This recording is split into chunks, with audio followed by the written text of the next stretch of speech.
Hi guys, this is Mitch and welcome to my channel. Today I wanted to talk to you about the concept of self-acceptance. What is self-acceptance? Everybody talks about I accept myself, I believe in myself, but they don't really live it. Self-acceptance has a very simple definition. It is actually defined as your ability to accept yourself wholly and fully without any judgment. This includes your imperfections, and all of the difficulties that you have in your life, even the dark things that you wanted to suppress. In fact, no one's life is ever perfect. We are not perfect. The more we compare ourselves with other people, the more we tend to look down on ourselves. As human beings, we often commit mistakes. But the problem is, instead of us learning from our mistakes, we tend to use that to define us. When I was young, the only approval I craved for is the approval from my parents. But as I grew older, what happens is, of course, my circle became bigger, and I craved for the approval of a lot of people, and that includes my family, friends. The worst thing in this generation is social media. It is a platform for you to introduce yourself to the world and supposed to increase your self-esteem and your self-belief. But what happens is if you don't get the likes and the approval on the social media platform, what happens is a one-way ticket for your self-esteem to just decline rapidly.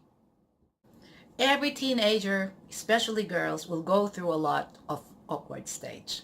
As a teenager, I always hate the color of my skin. I grew up in a culture where women with a fair skin or whiter complexion are deemed as beautiful. So I did everything I can, from taking whitening pills and rubbing in whitening lotions, to be fair. Guess what? It didn't work. The other thing as well I used to hate is the fact that I am short. I wish I've got long legs. I've always prayed growing up that I hurt and wish I had big boobs. It's all this I wish that brought me a lot of frustrations and depression as a child. Also, when I achieve something, I feel like I am the greatest gift that this world could ever offer. I rave about the praises I get from my parents, family, and friends. When I lose though, or if I fail at something, I feel like I stink like a rubbish and I should not even exist. That's how hard it is. I define myself on the things I achieve, and I judge myself on the things that I fail at. Then I realized that in this journey, there are in fact a lot of people out there who has got everything from physical looks to material things, and they are in fact the most depressed. Isn't that crazy? But here's the thing. You always want other people to accept you, but you cannot accept the person that you are. Then I remember Kurt Cobain. Kurt Cobain once said that wanting to be someone else is a waste of person that you are.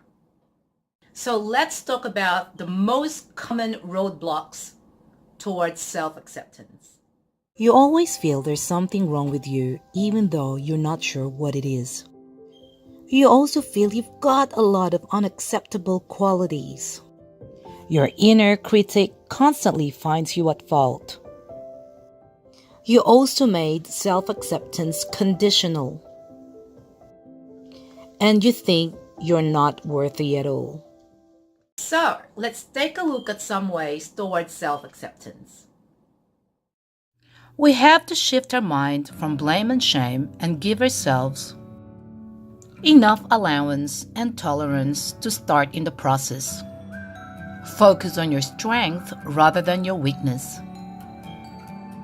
Don't allow anyone to reinforce your negative self-belief. As long as you learn from your past mistakes, that's all that matters. Tell your inner critic to shut up. It is not the voice of reason. Grieve the loss of unrealized dreams, but do your best to find your niche.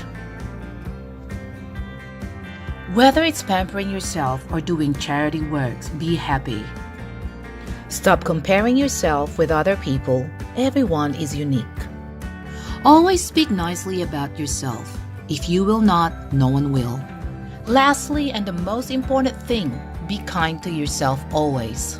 You have to focus on self-acceptance first before you could do self-improvement. Self-acceptance is the present. Self-acceptance is what is real. Self-acceptance is now. You have to accept what is now in order for you to identify what you wanted to change. And these are the things that gear towards self-improvement in order for you to accept yourself in the future. In my case, when I had finally accepted that I am not growing any more than 5 feet and 2 inches, I have then decided now to look for dresses that will flatter me and my height. I tend to do away from very long dresses that makes me look drowned in them. And in terms of my skin, which is never going to be white anymore, no matter what I do, and no matter how much whitening lotions I'll put in it, what I ended up doing was I looked after it to enhance it so that even though it's not white or it's not fair, it glows and it's radiant. Once you finally embrace your difference and you treat yourself well, it is easier for you to cast that natural command for other people to treat you well the way you wanted to be treated. I would like to leave you these positive affirmations. I accept myself. I love myself. I forgive myself for what I didn't know until I learned it. Thank you for watching and please subscribe.